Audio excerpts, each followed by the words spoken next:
धन्यवाद सभापति महोदय। मैं आपका आभार प्रकट करता हूँ अपने पार्टी का, जिन्होंने मुझे बोलने का अवसर दिया। मैं बधाई देता हूँ श्रीमती निर्मला सीतारमण जी को, माननीय वित्त मंत्री जी को, जिन्होंने 7वां लगातार बजट दिया है।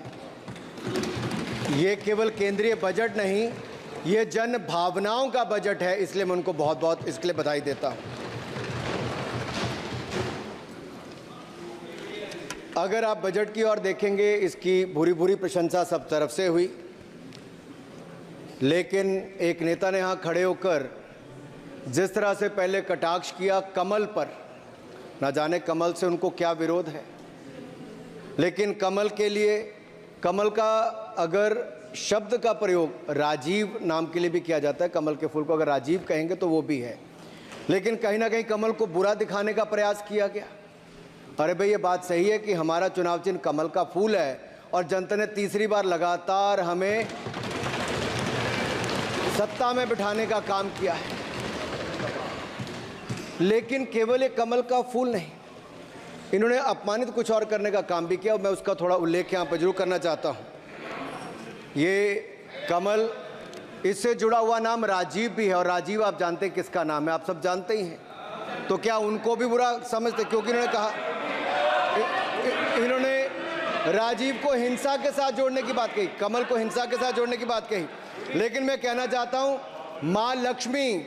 मां लक्ष्मी का आसन भी कमल है, हमारा राष्ट्र पुष्प भी कमल है, और जिस पद्मासन मुद्रा में सिंधु सभ्यता में भगवान शिव की पशुपति नाथ के रूप में मूर्ति मिली थी, लोकमान्य तिलक पद्मासन मुद्रा में ही समाधिलीन हुए थे। आप कहते हैं कमल के चारों तरफ हिंसा है, आप कमल का अपमान नहीं कर रहे, आप बल्कि महायोगी भगवान शिव, भगवान बुद्ध और लोकमान्य तिलक जैसे महापुरुषों का अपमान कर रहे हैं। इसलिए अगली बार कमल के बारे में बोलने से पहले थोड़ा सोच कर बोलिए कि आप किस किस का अपमान कर रहे हैं। और केवल रील के नेता मत बनिए, मीम्स आपकी खूब बनती है, रियल नेता बनने के लिए सच बोलना पड़ता है। और सर, कुछ लोग एक्सीडेंटल हिंदू हैं और महाभारत का ज्ञान भी एक्सीडेंटल है। और उस नेता के अलावा और कौन नहीं जानता कि महाभारत में अभिमन्यु का वध 7 महारथियों ने मिलकर किया था, जयद्रथ, दुर्योधन, दुशासन, कर्ण, द्रोणाचार्य, कृपाचार्य और शकुनी। लेकिन राहुल जी ने कभी महाभारत, शायद, अब मुझे तो पता नहीं, पढ़ा भी नहीं, पर देखा भी नहीं होगा शायद सर, मुझे लगता है अंकल सैम ने लिख कर दिया होगा, अंकल सोरोस ने लिख के दिया होगा, कहीं से पर्ची बनकर आई होगी और कूल डूड बनने का प्रयास किया होगा। मैं इतना ही कहूंगा, कल जो चक्रव्यूह में फंसाने की बात कर रहे थे, वो कर्ण को करना कह रहे थे, कृपाचार्य जी को कृपचाय बोल रहे थे। चलिए छोड़िए उसको। अध्यक्ष जी, कल तो ऐसा लग रहा था सदन के अंदर महाभारत पर इतना सारा ज्ञान दिया गया कि एक समय ऐसा लगा BR चोपड़ा के महाभारत के धारावाहिक का संगीत गूंजने लगा हो। और कहीं ना कहीं उन्होंने एक बार महाभारत पढ़ने के लिए फिर प्रेरित किया, मगर इस बार महाभारत पर मैंने एक नई पुस्तक पढ़ी जो उनकी पार्टी के विद्वान सांसद, जो इस सदन के सदस्य भी हैं, उन्होंने लिखी है, और उस पुस्तक का नाम है the great Indian novel. Rahul ji को अगर महाभारत और चक्रव्यूह के विषय में विस्तृत जानकारी लेनी है तो अपने उस सांसद से वो संपर्क कर सकते हैं। और मैं बताऊंगा, शशि थरूर जी ने, शायद वही राहुल गांधी जी को बता दें या बताएंगे, नहीं तो मैं बता देता हूं कि आपने महाभारत और भारत के स्वतंत्रता संघर्ष को मिलाकर जो उपन्यास लिखा है, उसके पात्र कौन कौन है। इस उपन्यास में धृतराष्ट्र के रूप में किस नेता को दिखाया गया है, कौरव किस पार्टी को कहा गया है, इस उपन्यास में प्रिय दुर्योधनी कौन है। जब राहुल जी को इसका पता चलेगा तो मुझे लगता है कहीं ना कहीं शशि थरूर जी पर कार्रवाई ना हो जाए। लेकिन क्या है साहब, ये लोग तो संविधान दिखाते थे, पढ़ते नहीं थे। मैंने उस दिन पूछ लिया कितने पन्ने होते, तो वो भी नहीं बता पाए। मैंने उसके बाद पूछा कि ये जो आप संविधान की कॉपी लेकर चलते हो, इसका प्रीफेस पढ़ा है, इसका फॉरवर्ड पढ़ा है, इसकी प्रस्तावना किसने की है। के वेणुगोपाल जो सॉलिसिटर जनरल इनकी सरकार के समय भी रहे होंगे, सीनियर एडवोकेट हैं, या गोपाल शंकर नारायण जो सीनियर एडवोकेट हैं, उन्होंने उसकी प्रस्तावना की थी और प्रस्तावना में लिखा था कि कैसा काला अध्याय वो इमरजेंसी का समय था। और ये संविधान जो डॉक्टर BR अम्बेडकर जी ने दिया, अगर ये नहीं दिया होता तो आम जनमानस को अपने अधिकारों का पता भी नहीं लगता। लेकिन इन्होंने तो उसको पढ़ा ही नहीं था, लेकिन केवल कॉपी दिखा रहे थे इतने दिनों से साहब। ऐसे ही महाभारत पर भी ऐसी हालत लग रही है। और मुझे लगता है, और नहीं तो गूगल दादा तो थे, इनसे पूछ लेते आप क्या करते हो साहब, साथ में कुछ बताया करो। सर, इस उपन्यास के, माननीय सभापति जी, इस उपन्यास के मुताबिक जिस पार्टी के सर्वे सर्वा आप हैं, उस उपन्यास के वही कौरव पार्टी है। मैं अपनी तसल्ली के लिए कुछ पंक्तियों को यहां उद्धृत कर देता हूं। मैं कोट कर रहा हूं सर, पेज नंबर 245 से। The India of which Dhritarashtra assumed the leadership on 15th August 1947 had just been through a cathartic process of regeneration, another stage in this endless cycle. अब 15 अगस्त 1947 को प्रधानमंत्री के रूप में मोदी जी तो नहीं थे, और ये कह रहे हैं कि जिन्होंने 15 अगस्त 1947 को उस समय वो सत्ता ली थी, वो धृतराष्ट्र थे। तो धृतराष्ट्र किसको कहा गया? धृतराष्ट्र को किसको कहा गया? अब आपने मुझे बांध रखा है। कल स्पीकर ने कहा है, स्पीकर महोदय ने कहा कि उस समय के लोगों का नाम नहीं लेना। तो प्रथम प्रधानमंत्री जी को धृतराष्ट्र मैंने नहीं कहा, इनके अपने ही सांसद ने अपने ग्रेट इंडियन नॉवल में कहा है। शशि थरूर जी कहाँ हैं? कहीं छिप तो नहीं गए? आज शो कॉज हो सकता है। फिर देखिए प्रिय दुर्योधनी और धृतराष्ट्र के विषय में क्या लिखा है। I quote from page 293।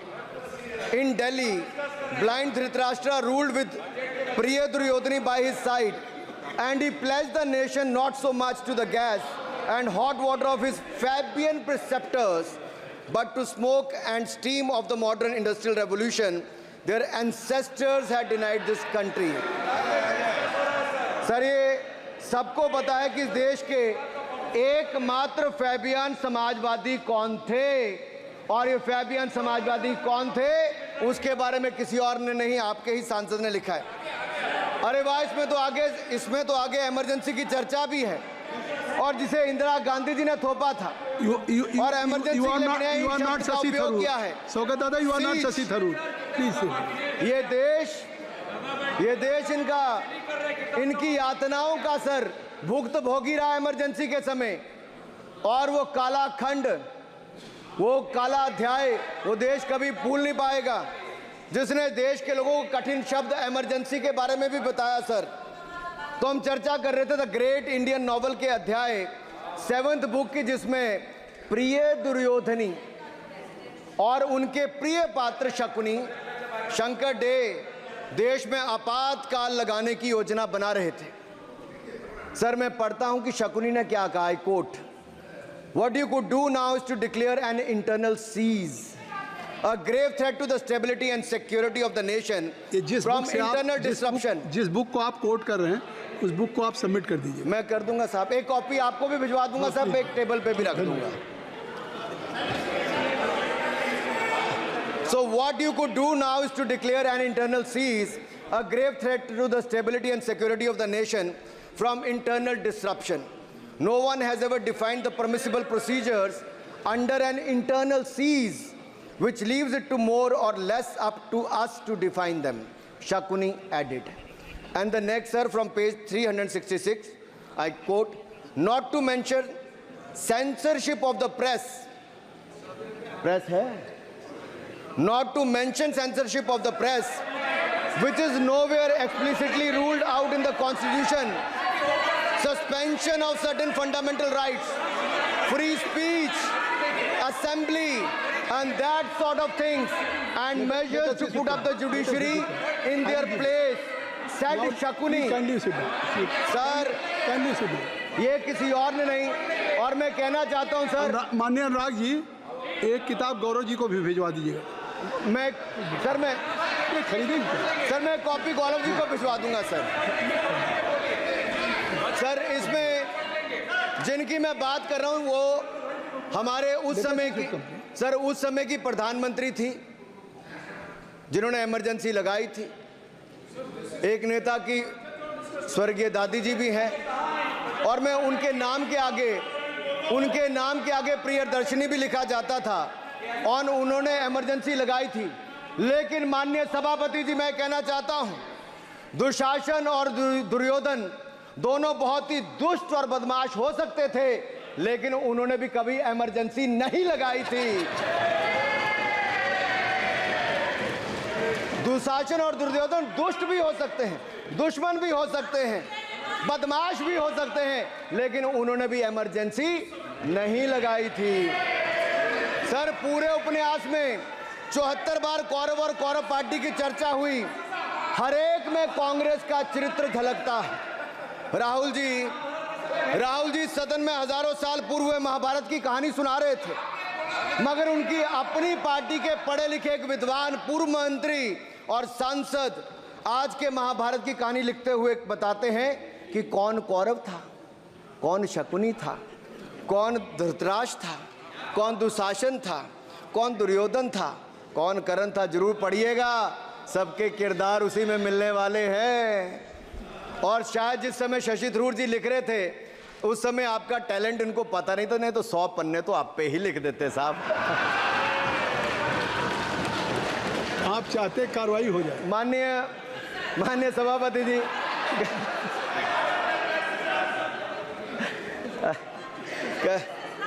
कल जब राहुल गांधी जी चक्रव्यूह पर बहुत ज्ञान दे रहे थे, तो पीछे दो लोग, कुमारी शैलजा जी और दीपेंद्र जी, बैठकर मुस्कुरा रहे थे। अब शायद राहुल जी वो पीछे हंस तो रहे थे, लेकिन आप एक बात जरूर कर लीजिए,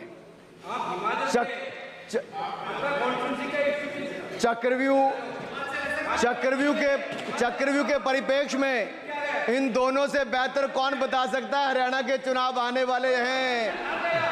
जान लीजिए कि कौन शकुनी है और कौन अभिमन्यु है, नहीं तो बहुत देर हो जाएगी।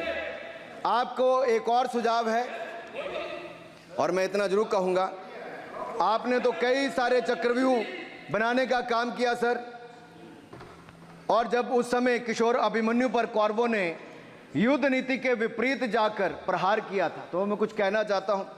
इतने में पुत्र दुशासन ने पीछे सा था वार किया, निष्प्राण हुए एक गदा से सिर पर था प्रहार किया। मां धरती की गोद में वह आंख मूंद कर सो गया, अंबर का तेजस्वी तारा धूमकेतु सा खो गया। लेकिन कोई तारे का तेज फीका नहीं कर सकता, वीर गति पाकर अमर हुआ हो कभी नहीं मर सकता है। पुत्र सुभद्रा कुरुक्षेत्र में जिसकी अमर कहानी थी, 9 माह में सीखी विद्या जब 16 साल जवानी थी।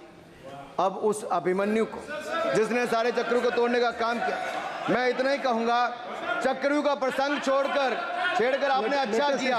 इस देश ने बहुत सारे चक्रव्यूह देखे, कांग्रेस का चक्रव्यूह सर, इसके 7 किरदार मैं बताता हूं सर।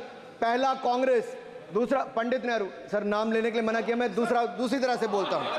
पहला कांग्रेस, दूसरे पहले प्रधानमंत्री एनजी, फिर तीसरा किरदार आईजी पूर्व प्रधानमंत्री, चौथा आरजी1 उस समय के प्रधानमंत्री, पांचवा एसजी, छठवां आरजी2 और सातवां आप सब जानते ही हैं।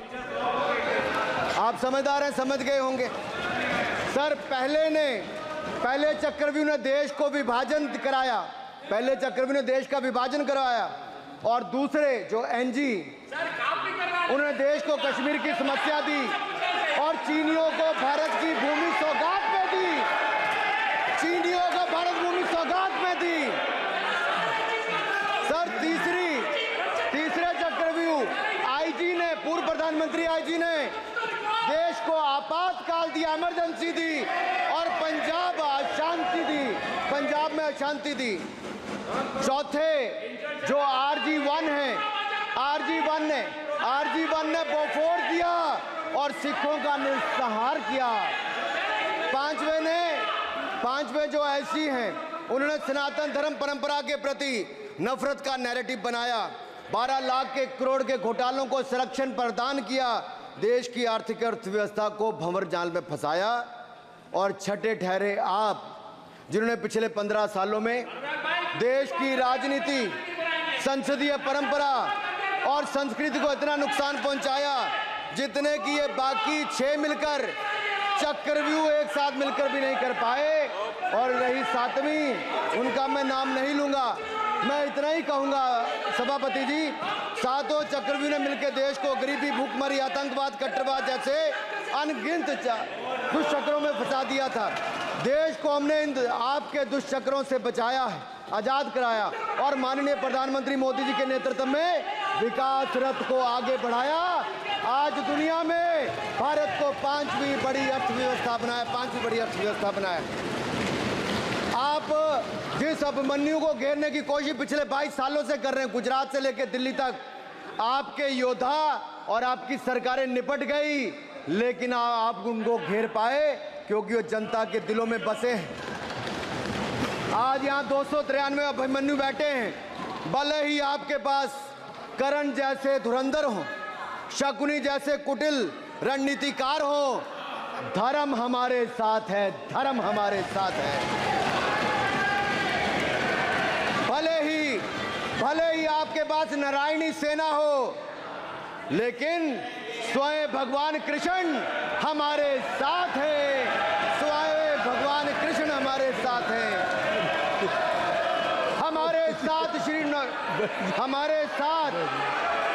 हमारे साथ श्री रघुनाथ तो किस बात की चिंता शरण में दिखाया। माननीय सभापति जी, हमारे साथ श्री रघुनाथ तो किस बात की चिंता शरण में रख दिया जब मात, तो किस बात की चिंता। हमारे साथ तो जनता रूपी रघुनाथ है और आगे भी रहने वाला है। आप देखिए, ये कल से हलवा बांटने की बात कर रहे थे।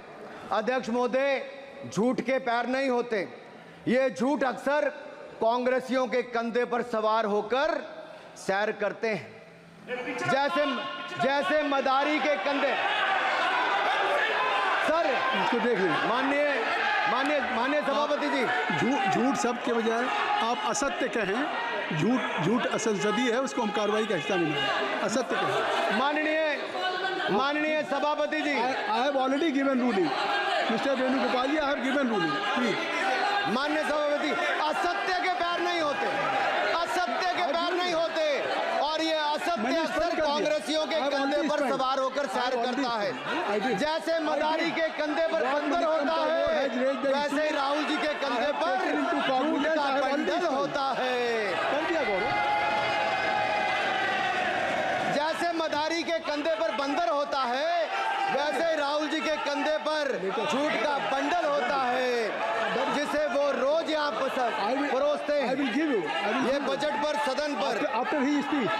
माननीय सभापति जी, जिस व्यक्ति को बजट निर्माण की प्रक्रिया का पता ना हो, संसदीय कार्य में रुचि ना हो, मात्र अध्यादेश को फाड़ने का काम किया हो, उससे क्या अपेक्षा की जा सकती है।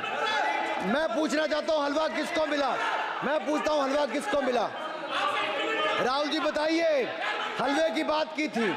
जीप घोटाले का हलवा किसने खाया? वो फोर्स घोटाले का हलवा किसने खाया? अंतरिक्ष देवास घोटाले का हलवा किसने खाया? नेशनल हेराल्ड के घोटाले का हलवा किसने खाया?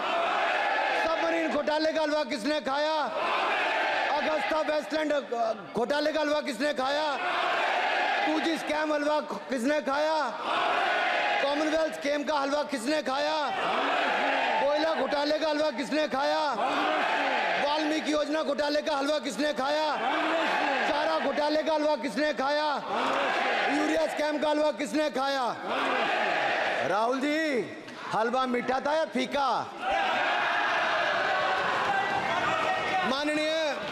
माननीय सभापति जी, कुछ लोग ओबीसी की बात करते हैं। मैं ये कहता हूं, इनके लिए ओबीसी है। गौरव सुनिए, गौरव बड़ा इंपॉर्टेंट है। आप kindly address to the chair. माननीय सर, इनके लिए ओबीसी का मतलब है only for brother in law commission, only for brother in law commission. और only for brother in law commission के लिए काम करने वाली पार्टी अदर बैकवर्ड कास्ट की बात करती है तो आर्नी को भी पंखे के साथ लटकर आत्महत्या कर लेनी चाहिए। मतलब जिस पार्टी ने अपने पार्टी के अध्यक्ष जो एक पिछड़े वंचित समाज से आते थे, उनको धोती से खींचकर पार्टी से बाहर निकाल दिया हो, उसके शहजादे हमें ज्ञान बांट रहे। अरे साहब, इनको पहले तो एलओपी का मतलब समझना पड़ेगा। ये लीडर ऑफ प्रोपेगेंडा नहीं, लीडर ऑफ ऑपोजिशन है। इसका मतलब लीडर ऑफ ऑपोजिशन है। सर, ये लीडर काइंडली लिसन मी। माननीय अध्यक्ष जी, माननीय अध्यक्ष जी, मैं जवाब आपका दे रहा हूँ। माननीय सभापति जी, माननीय मंत्री जी, एक मिनट चुप सुनिए। माननीय गौरव जी, आप या माननीय सदस्य जो कह रहे हैं, मैं समझता हूं कि माननीय राहुल जी एलओपी, उन्होंने भी बात कही सरकार पे या सरकार के मंत्रियों के लिए नाम लिया, तो उसका जवाब अगर वो दे रहे हैं, अनपार्लियामेंट्री वर्ड जो होगा उसको मैं स्पंज करता हूँ। मैं अनपार्लियामेंट्री नहीं, उन्होंने झूठ कहा था, मैंने उसको स्पंज कर दिया। झूठ कहा था उन्होंने, मैंने स्पंज कर दिया। अनुराग ठाकुर जी। सर, माननीय अध्यक्ष जी, माननीय सभापति जी, आप देखिए, मैं इतना ही कहना चाहता हूं कि अब झूठ परोसना बंद कर दें, क्योंकि एलओपी का मतलब लीडर ऑफ प्रोपेगेंडा नहीं, लीडर ऑफ ऑपोजिशन होता है। अब संधि है, ठीक है, असत्य, निराधार। जी सर, जी, उसके ठीक है, निराधार है सर। ओबीसी की बात, जनगणना की बात बहुत की जाती है। माननीय सभापति जी, जिसकी जात का पता नहीं वो गणना की बात करता है।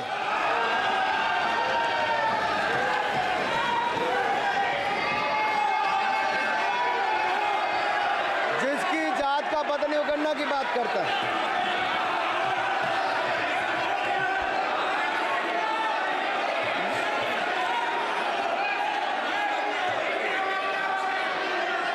माननीय सभापति जी,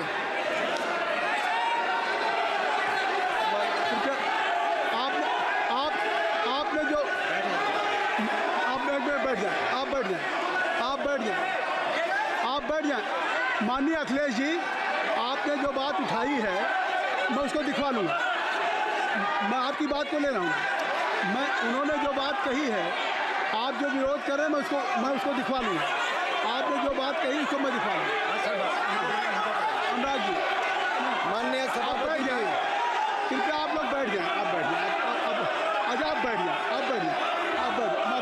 आप बैठ जाएं। ठीक है। गौरव जी,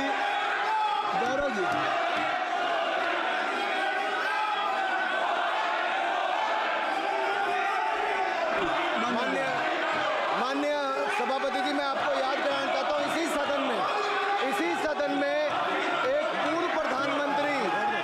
पूर्व प्रधानमंत्री जी ने RG1 ने ओबीसी को आरक्षण देने का विरोध किया था।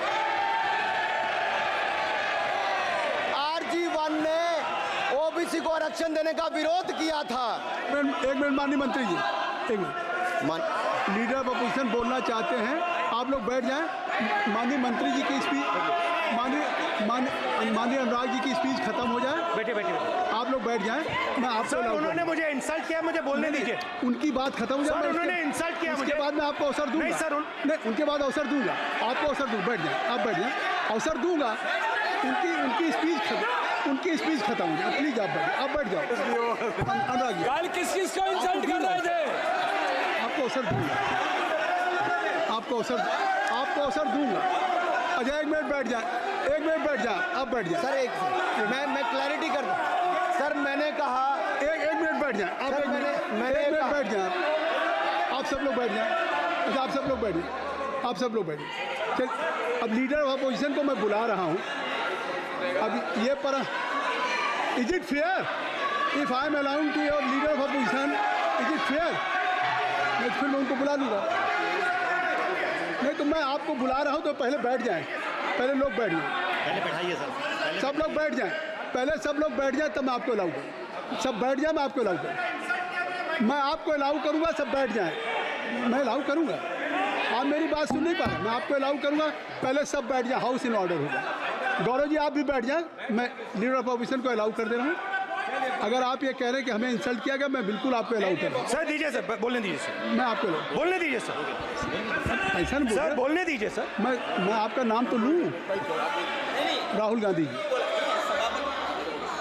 स्पीकर सर, देखिए, जितना मेरा आप लोग इंसल्ट करना चाहते हैं, आप खुशी से करिए, आप रोज करिए, मगर एक बात मत भूलिए, जाति जनगणना को हम यहाँ पास करके दिखाएंगे। धन्यवाद। जितना इंसल्ट करना है करिए, मैं खुशी से लूंगा। अरे तो अपनी जाति भी लिखनी पड़ेगी उसमें। आप चुप रहें। श्री अनुराग ठाकुर जी, हमने समय दे दिया, अब आप बैठे। ये तरीका नहीं है, नहीं ये तरीका है। आपको हमने टाइम दे दिया। क्या आप बैठ चुके हैं? आप बैठ चुके हैं? नहीं, आप बैठ चुके। श्री अनुराग ठाकुर जी। सर मुझे लगता था कि इनको भाषण देने से पहले पर्ची आती होगी। हमने आपको लेकिन हर बार इंटरवेंशन के लिए पर्ची आती है अपने बलबूते पर। सर उधार की बुद्धि से राजनीति नहीं चलती है। उधार की बुद्धि से राजनीति नहीं चलती है। यहाँ पर्ची लेने से काम नहीं चलता है। आप बोल के हटते हो, फिर पर्ची आती, फिर बोलते हो। ऐसे कैसे चलता है? माननीय अध्यक्ष जी, माननीय सभापति जी, एक minute. I am not yielding sir, I am not yielding sir. बिठा के आपको बिठाया, बुलाया। अब मैं नहीं करूँगा। मैंने आपको अनुराग ठाकुर जी को बिठा के आपको मैंने समय दिया, तो अब अनुराग ठाकुर जी बोलेंगे। चलिए सर मैं इतना ही कहूंगा, उधार की बुद्धि से राजनीति नहीं चलती है। आजकल कुछ लोगों पर जातिगत जनगणना का भूत सवार है सर। लेकिन मैं इतना कहूंगा सर, मैंने क्या कहा था सर? सर माननीय सभापति जी, मैं गंभीर बात कर रहा हूं, ये नहीं सुन रहे हैं। मैंने कहा था जिस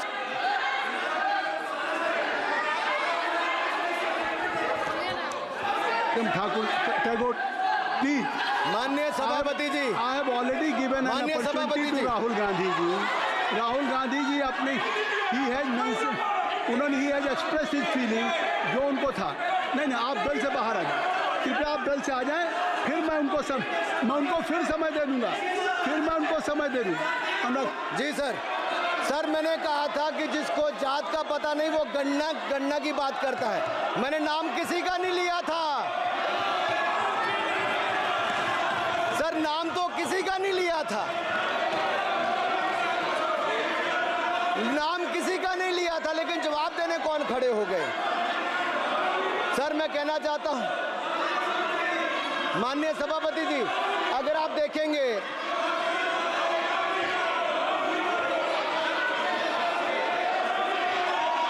मैंने अनुराग जी को बिठा के मैंने माननीय राहुल गांधी को समय दिया, मैंने अनुराग ठाकुर जी को बिठा के। तो कृपया आप लोग, जब एलओपी को टाइम मिल गया तो आप सदन में व्यवधान नहीं। आप फिर बोलना चाहते हैं, आप खड़े हो जाइए। आप फिर बोलना चाहते हैं, खड़े हो जाइए। चलिए खड़े हो। आप लोग जाइए बिल से बाहर। LOP please, LOP I am giving.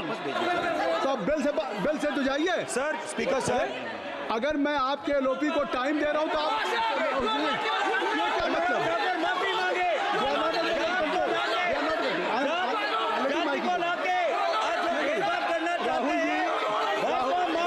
Rahul Gandhi जी, हमने आपको समय दिया, अपने मेंबर से कहिए कि बैठे तब तो आप बोलेंगे, बैठिए तब तो बोलेंगे। भाई राहुल गांधी जी कह रहे तब तो बोलेंगे। आप अंदर आइए। हाईवे सबको ले जाइए प्लीज। सर माइक लीजिए सर। एक मिनट माइक मिल जाएगा आपको, माइक मिल जाएगा। बेल खाली कर दीजिए। इतनी अच्छी वर्षा पूरा देश इतनी अच्छा बजट पे स्पीच दे रहा है। You have already spoken.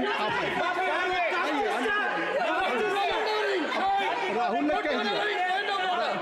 ने कह दिया अभी हम, अब आप अपने लीडर का सम्मान करें। हमने आपके लीडर को दूसरी बार फिर बुला रहा हूं, आप अपने लीडर का सम्मान करें। हाउस के एलओपी हैं और अगर मैं उनको दूसरी बार बुला रहा हूं, उनको बिठा दिया माननीय सदस्य को, तो कृपया आप लोग तो कम से कम इस बात को महसूस करें।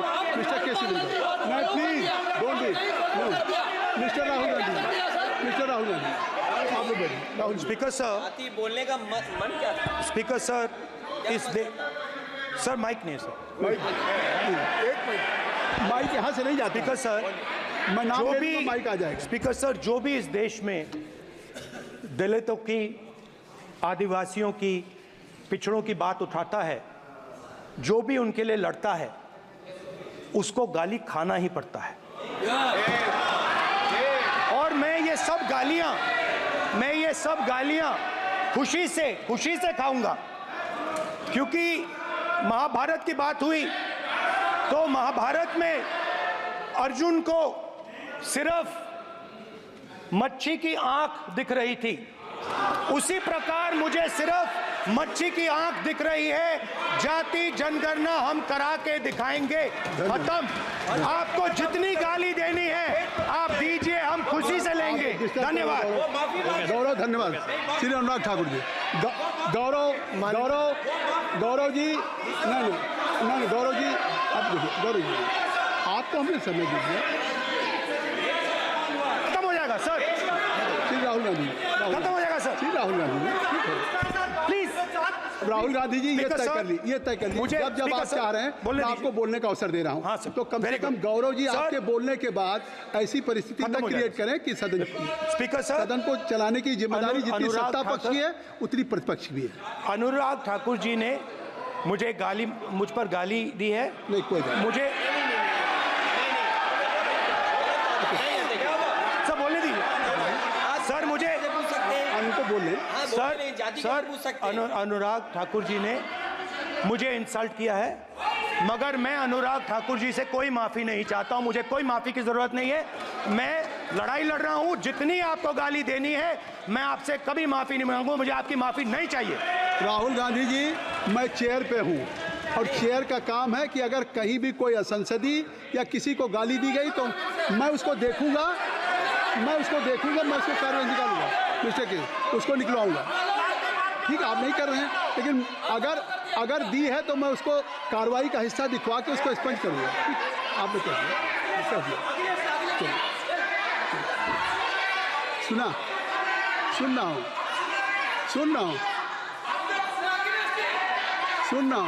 मैं श्री अनुराग ठाकुर जी, माननीय सभापति जी, श्री अखिलेश यादव जी, बैठ जाए। श्री अखिलेश महोदय, सभापति महोदय, मैं केवल इतना, सभापति महोदय, स्वागत है। क्या तरीका? सभापति महोदय, मेरा आपसे केवल इतना निवेदन है। माननीय मंत्री रहे हैं, बड़े दल के नेता हैं, मंत्री रहे हैं, बड़ी बात कर रहे थे। मैं महाभारत, शकुनी, ये सब बातें कह रहे थे, दुर्योधन तक यहाँ ले आई है।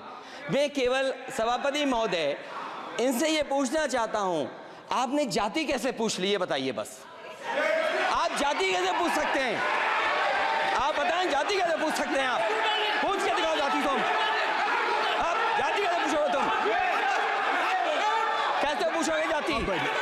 आप बैठ नहीं, जाति नहीं पूछ सकते आप। आपने कह दिया ना। अब आप हमारी जाति नहीं पूछ सकते। आप हमारी व्यवस्था सुन लें, आप मेरी व्यवस्था सुन लें।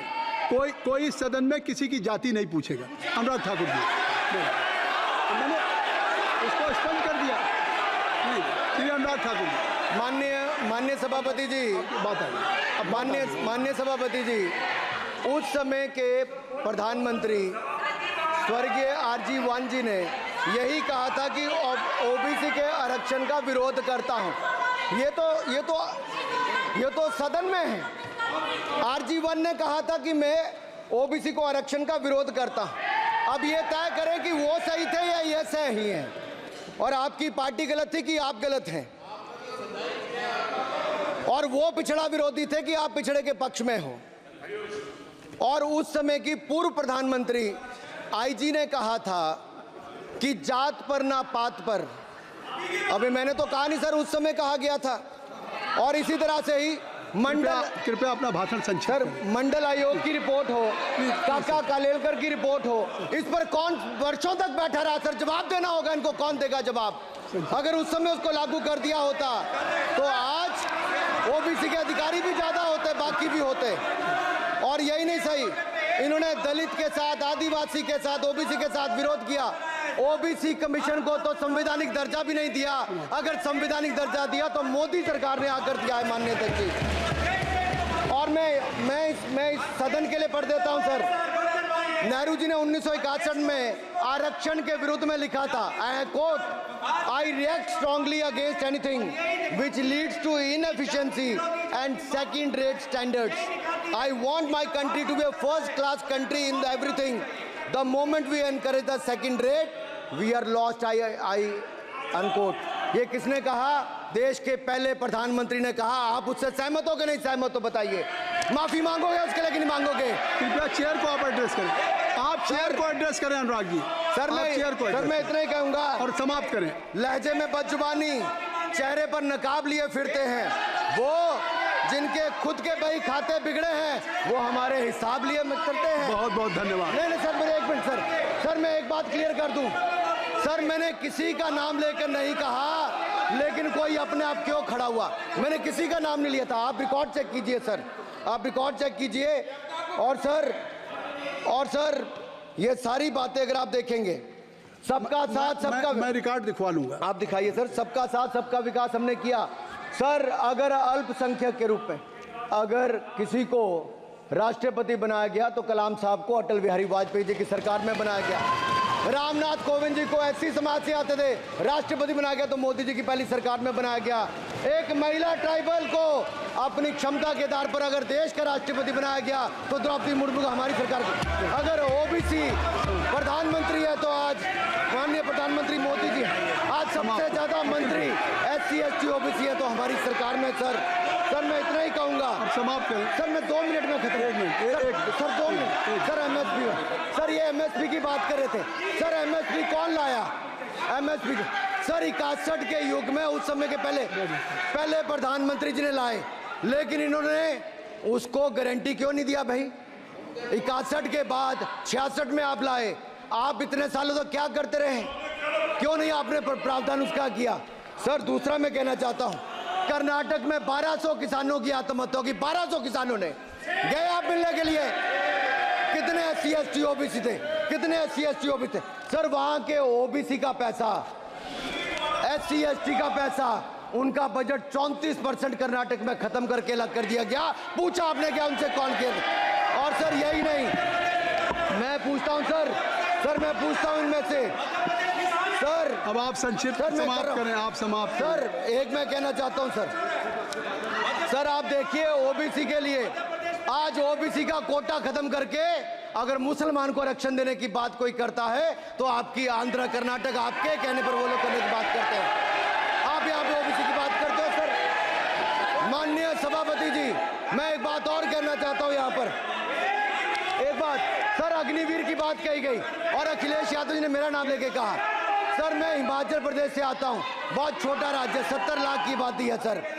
देश में कारगिल के समय सबसे ज्यादा शहादत दी तो हिमाचल के वीर सपूतों ने दी।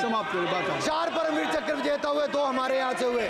वन रैंक वन पेंशन ये बात सदन में आ 40 साल चुकी है। तक इन्होंने आप ही दी द्वारा आ चुकी सर। है। अगर दी तो प्रधानमंत्री नरेंद्र धन्यवाद। मोदी जी ने बहुत आकर दी। बहुत धन्यवाद। और ये नहीं सर, अग्निवीर योजना में 100% एम्प्लॉयमेंट की गारंटी है और हमारी 100%। सर एक बात अंत में लास्ट बात कह रहा हूँ सर, ये लास्ट है सर। मैं एक बात, ये आखिरी बात कह रहा हूँ सर। युवाओं के लिए बजट में बहुत कुछ है, नौकरी से लेके इंटर्नशिप से लेके बाकी सब।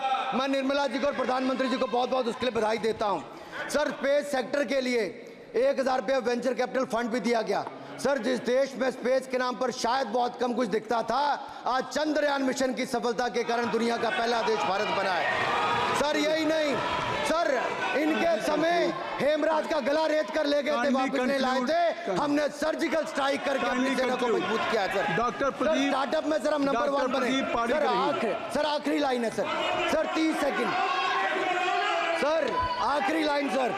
ये कहते हैं देश में डर का माहौल सर। मैं इतना ही कहूंगा, डर का माहौल है अपराधियों में, डर का माहौल है भ्रष्टाचारियों में, डर का और भय का माहौल है देशद्रोहियों में, अधर्मियों में, कुकर्मियों में, और सबसे ज्यादा डर का माहौल है देश के दुश्मनों में सर, देश के दुश्मनों में सर। अंत में मैं इतना ही कहूंगा कि माननीय निर्मला जी ने 7वां बजट तो लाए, ये जन भावनाओं का बजट है जिसका पूरा सदन पूरी प्रशंसा करता है और इनको माननीय प्रधानमंत्री जी को बहुत बहुत बधाई और साधुवाद। Doctor Pradeep Panigrahi, doctor Pradeep Panigrahi, doctor Pradeep क्या कहना चाहते हैं? शशि थरूर जी। Rule 353. Mr. Premchandran ji. He has not. He cannot take my I'm name not mentioning repeatedly your without name. notice. No, no. I have given whatever you wanted to raise. Already LOP has raised the issue. Akhilesh Yadav ji has raised. No point of order. No point of order. No, nothing. Shashi Tharoor जी, शशि थरूर जी, अब तय कर लीजिए आप लोगों में। Doctor Pradeep Panigrahi. Sir, I'd like to speak for a minute. Shri Vishnu Padare ji. Mr. Chairman, sir, let me point out he has repeatedly taken my name. Sir, he has repeatedly taken my name. एक I बढ़िया think I have खबर the right to है, respond, sir. Just wait. आप भी सुन लो, आपको जरूरत है, आपका भला होगा। मोदी जी ने ऑयल एंड गैस का नाम पर अंडमान में 4 जगह में अक्टूबर में ऑयल ड्रिलिंग काम शुरू हो जाएगा। ये है मोदी जी, मोदी जी, मोदी जी, वो नहीं है। चलिए। नंबर 2 भाई प्रदीप किसने बेचा था सर? भाई प्रदीप महाराजा पुरी इम्पल का राजा लोग आए थे, चेन गैंग बना के जेल बनाया था भाई प्रदीप। इस पार्टी ने भाई प्रदीप बेचा था कैसीनो का नाम पर, जुआ खेलने का नाम पर बचाया था। मैं विष्णु राय एंटनी माफी मांगा था, भाई प्रदीप बेचा था इन लोगों ने। उसका माताजी ने बना था बफर जोन चारों रिजर्व अंडमान निकोबार जी। देखो क्या बना है, क्या बनाया मोदी, आपने क्या बनाया। जय हिंद, भारत माता की जय। डॉक्टर प्रदीप पाणिग्राही।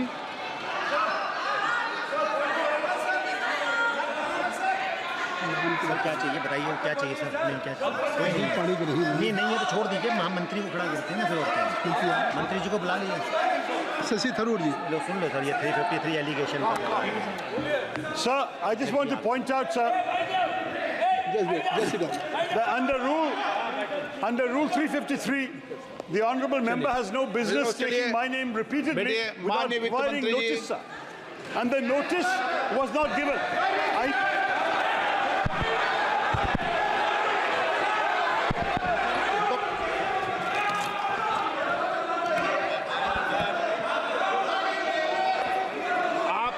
तरीका ठीक नहीं है आपका,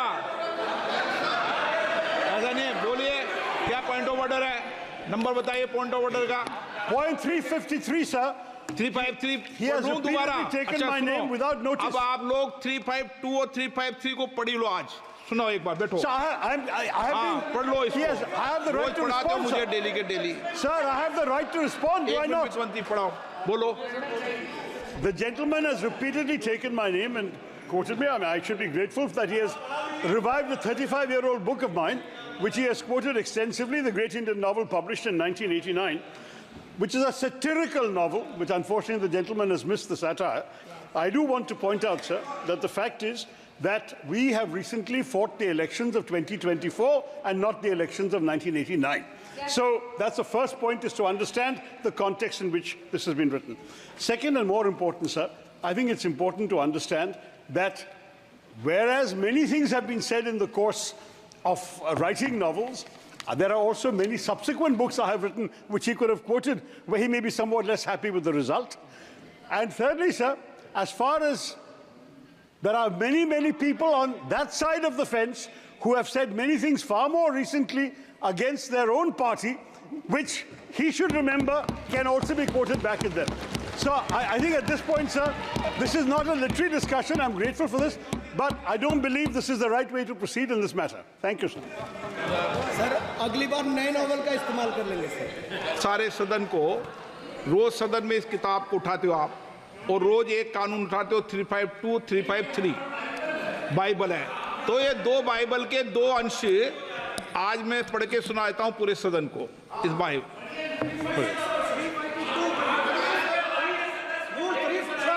I was raising a point of order at the time of the debate made by Sri Anurag Singh Thakur ji, and the chair has assured me that I will give an opportunity. It's under Rule 356 and read with Rule 353 and also Rule 786. एक minute. Sir, one second. What is the purpose of the point of order? When a debate, there is no mic. आपको मैंने allow नहीं किया। Allow करो। नहीं, Sir, one second. एक Premchandra ji, please. माननीय वित्त मंत्री जी, प्लीज बेटे नहीं।